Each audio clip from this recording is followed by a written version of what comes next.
Right, thanks for coming everyone. Welcome to the Travel and Tourism Society debate. Social media is ruining our travel experiences. So today is a great day for a debate, except for one of the team members hasn't turned up yet. But apart from that, we're ready to steam ahead. So I'm just going to give a brief outline of how we're going to do this today. So this is what the House proposes. Basically, social media is ruining our travel experiences. Our proposition team, who agree with the argument, is Letty, Sean and Andy. And opposing them we've got Nick, Rara and Nick when he turns up. So Letty is going to begin the argument and the proposal. And then we will go to Nick, who is the first debater of... Sorry, Rara is going first as the first argument on the other team. Then we will go to Sean, then we'll go to Nick, then we'll go to Andy, and then we'll go to Nick number 2 when he turns up, hopefully. Fingers crossed. So, Letty's going to speak for no more than 7 minutes. For the first minute, we're happy with that? Mm-hmm. Yeah, okay, right. I'm going to just stand here and time you, and you just have to stop when I say stop. That's all. That's all. Otherwise, I'll leave it to you. So let's welcome Letty to the stage.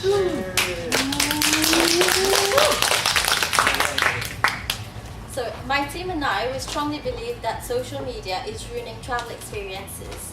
Although social media has undoubtedly provided ways for travel businesses to perform and have a platform to gain exposure globally, however, if we look at the present situation, the travel experience side of it, instead of the marketing or commercial side of it, social media is putting a lot of pressure on us to present ourselves, our experiences in a certain way.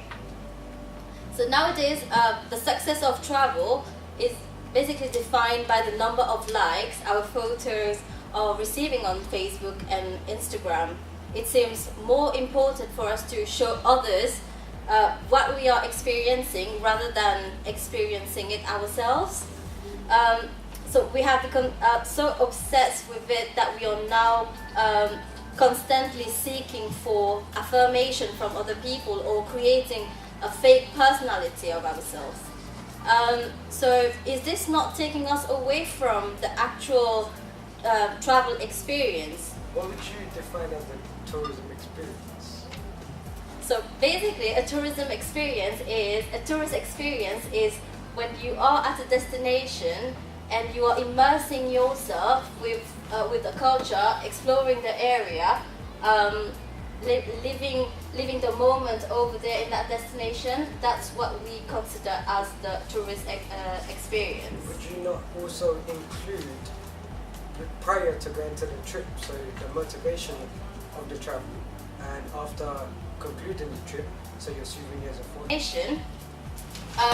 When you try to get that one picture, it takes you approximately you have to do approximately 30 pictures to pick that one picture. We all know that we travel, we take pictures, we are from the generation Y, yeah? According to the Huffington Post, they published an article and they mentioned that travel experts or travel bloggers, travel photographers, for them to get that one good shot, they need to take 10 shots.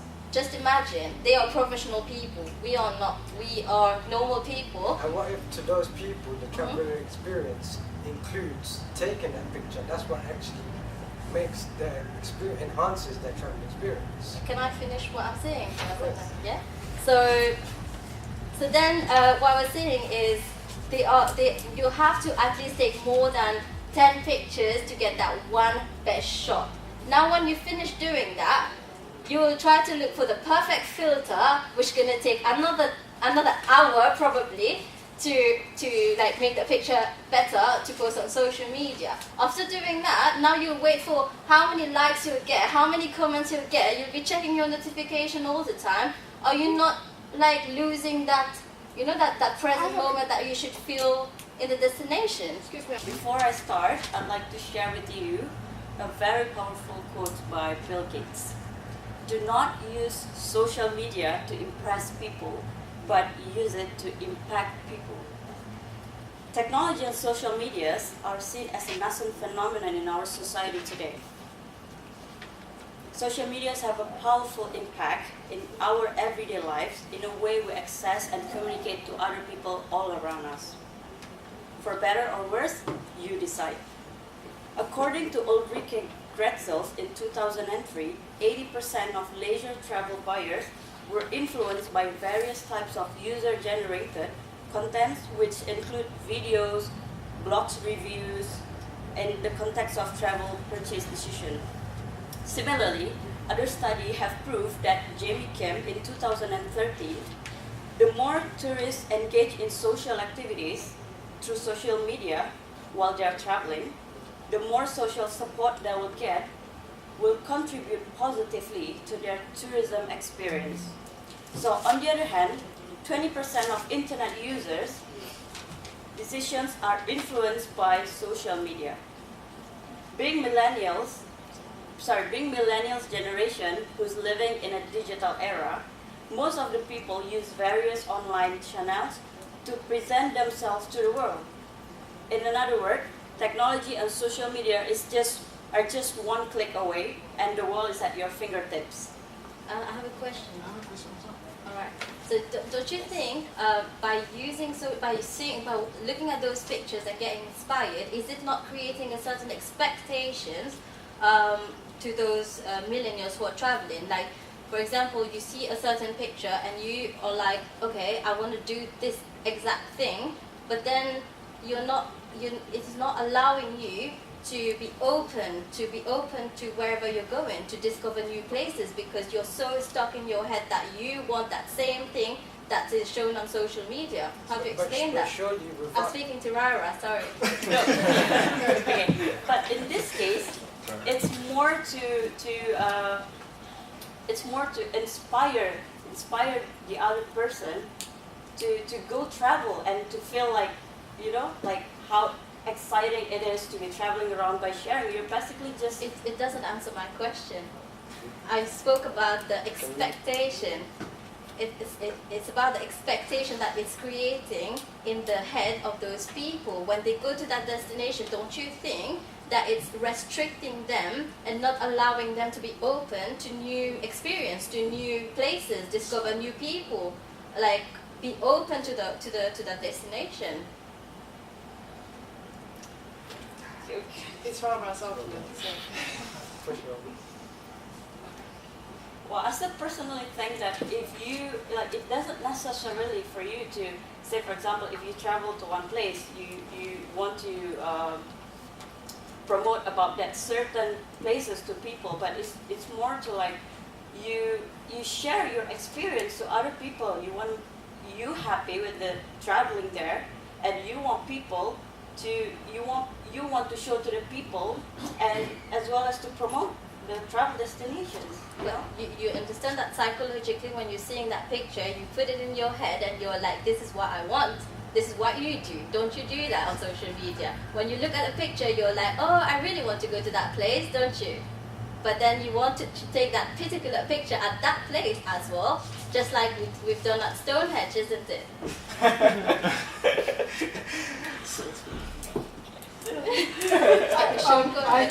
You quoted the statistics about the percentage of people that were influenced by social media pictures. I have a contrary statistics to that, because U.S. Department of Commerce 2015 stated that of all the tourists in 2015, that only 31% of them were influenced by the pictures they saw on social media.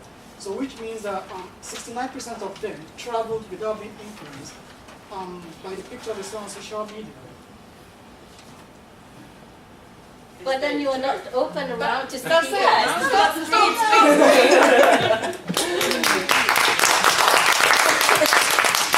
Excellent.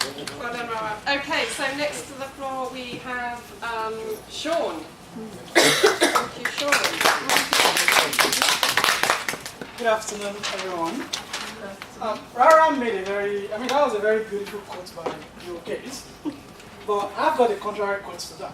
Rupert Spark 2016 said something, which is that how social is social media. And not only that, were people really lost in the moment? Or are people really lost in the moment when they travel for tourism or for leisure? For instance, we all went to Stonehenge and Bath about 3 weeks ago. You were there as well. Were you really there at that time, or you were busy like having to take the picture, having the best background? Because later, while I was there, I actually saw the landscape. I took my time to actually like saw the landscape and everything. But people these days, when they travel, they are actually not in the moment. They don't actually have that experience there and then to know what is actually happening. Learn about the events or histories or culture that shape the place where they visit. For instance, still citing the Stonehenge, I'm going to use that as a classical example. For instance, how many of us that were there that day know where those rocks came from? The people that actually brought the rock to that place, what technology did they use to bring the rock to that place? So, number one, we learned, people actually lose the learning opportunity to learn when they travel, because traveling is actually an opportunity for us to actually learn about experience, learn about cultures, learn about people, learn about places. But these days, because people are so busy, wanting to take the best picture, post pictures on Instagram or videos on Snapchat and things like that, the opportunities to learn about people, about culture, about history, about events, all those opportunities are lost. People don't really experience that. It's about getting the best pictures or the best videos to be posted for other people to like. That's one. Two, still talking about being lost in the moment when people travel for leisure.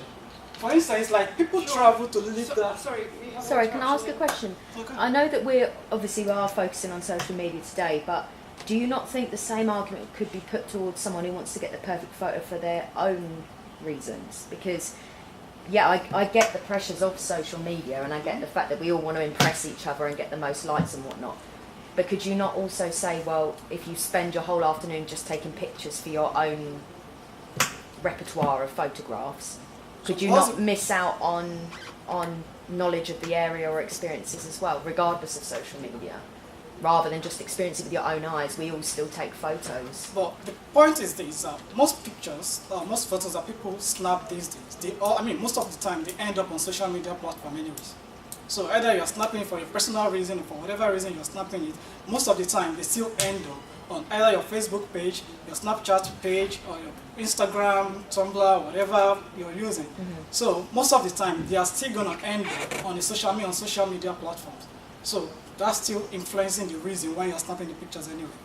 And the thing is this, when you look at it, are you really experiencing that thing, that experience at that point, or you're leaving it for other people to see? And I agree in the point that sometimes we lost taking photos or taking videos during our vacation. But I think that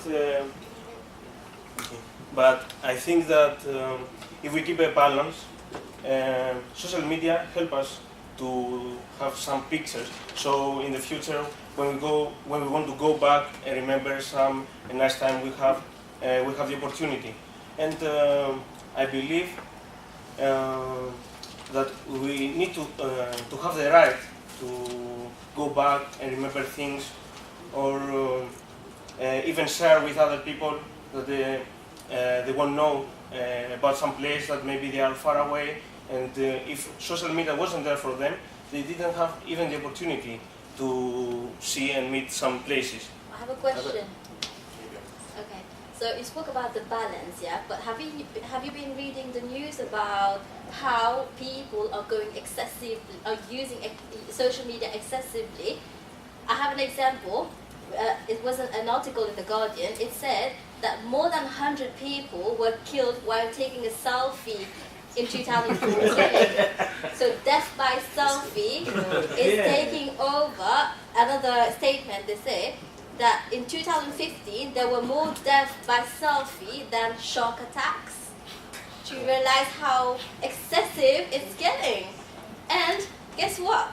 They created some researchers from the University of Carnegie Mellon University in the US. They came up with a word just for that, which is called the kill fees.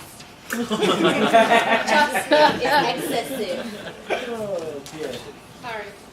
Well, I think I'm just drawing some kind of inference from here. I think based on that, I think it's an opportunity probably for this team to now design or find a way to, an opportunity, create a job, in this case, teaching people or training people how to use social media is responsibly? I would like to repeat again that our team agrees that social media is ruining our traveling experience. So because the social media give us too much high expectation. Because why? Have you tried to go any place in all over the world without any plans, any doing the research? And I'm sure that in the people in Tibet today, or most people in Tibet today, they haven't tried it. Before you go, you have to do, you get the recommendation from their friends, you doing the research from internet, and you follow the picture in Instagram and Facebook. But I need to remind you again is everything changed by the time, and everything changed by the time, and but it's not exactly at the moment when you take the picture, and it may recreating again and has something changed.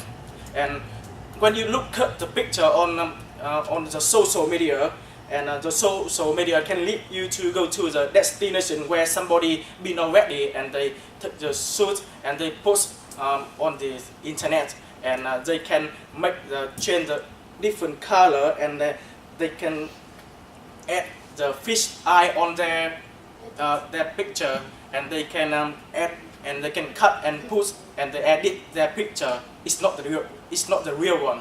And if you look at the photographer and the blogger working, you can see that it's the art. It's not always the reality. Okay, Nick. Last one, thank you. So I'd like to thank the other team for all the generous questions. While we're talking about the use of social media and if it's ruining our travel experiences, we have to first define, I guess, what a travel experience is. According to Dr. Philip Stone, the traveling experience includes demand factors, tourist motivation, the authenticity of you being in the place, the image and perception of the place, and once you go to the place, how you've received the place. So that's your perception of the place.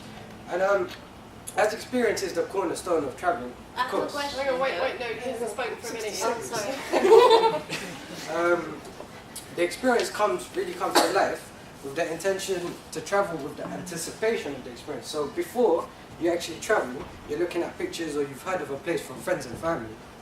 That also adds to the experience. So before going to the place, experiencing the place, taking your million selfies, and coming back and sharing your photos and your stories of what you've done, what you've drunk, and what you've eaten. These are all things that add to the experience. I'll take your question. Continue, you're good. So, in the digital age that we're all living in, social media has become a part of our life. So it's shaping our experiences even at home, even abroad. In order for us to say that social media is ruining our traveling experiences, how do you measure ruining? To what extent? How many pictures would you say it has ruined your experience? You need a level of measurement to say that it's ruined, right? I guess it would be a better. So, like you asked the question, to what extent does it ruin the experience? Yeah. So when you come back home with all those pictures without understanding that place, without having learned nothing from that place, without having gained nothing from it, or meeting other people, that's ruined. How does taking the pictures stop you from learning about the place? I can still take. No, it's not the pictures again. Yeah. It's the use of social media. It's when you take the picture, you post it on social media, you wait for the likes, Yeah. and you wait for the comments, and you spend hours replying to the comments, which you do. I see it. No, Well, it does ruin the experience. So when I've posted something on social media and I've tagged the location that I've gone to, what tends to happen on the sites that I've posted on, I'm not sure about yourself, but when I post it up, it gives me a brief history about the place. So when I've tagged myself in the place, I get to read about what people have done there. I also get, if I put a hashtag about the place, I can also see what others have experienced while they were there.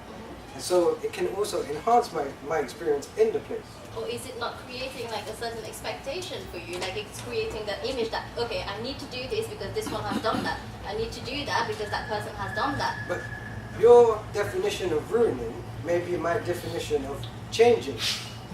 You understand? While your experience, you would call it being ruined, I call it my experience has been changed, has been shifted and enhanced. So carrying on. According to early 2005, in the current era of mass media, tourism experiences are more than just gazing at a distant site and sightseeing. It also includes the integration of interaction and reflection amongst tourists, places, locals on social networks. So once you're in a place and you've shared it, people are commenting, asking you what you've done, why you've gone there, how was the place. Is it pre or post or during? During.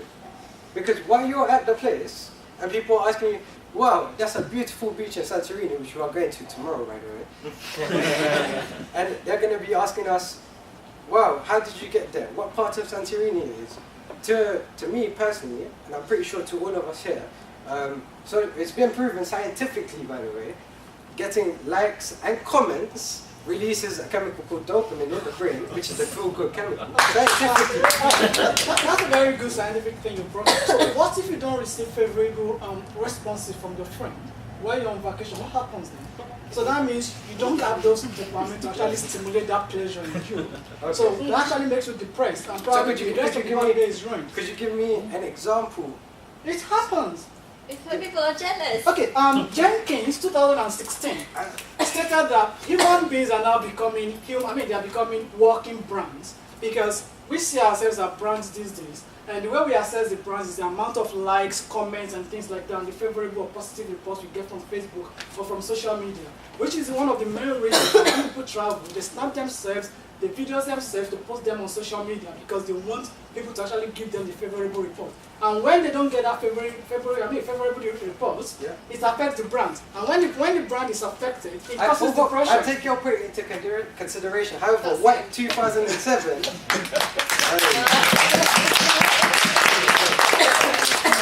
Right, and that's it.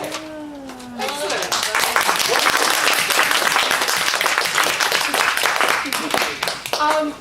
Thank you very much. That was great. I think you brought us some really interesting points there. And we're just going to wait a couple of minutes while our judges confer and compare their results.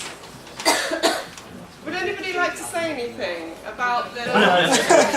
Ilona, would you like to... Can I... guys, we need to... Okay. Shush. Right, I just wanted to explain that the judges were marking our debaters on various criteria, and I've asked them to judge them not on whether they agree with the debate, but which team overall they felt made the strongest argument. So, Ilona, what have the judges come up with? So, the verdict is that the team claiming that social media ruining our travel experiences has won. Yes. So, congratulations. So, in total, you have 113 points, and second team has 104 points in total.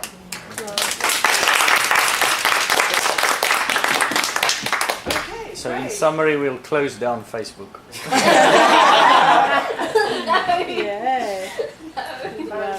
Doesn't mean they don't get to go on social media anymore.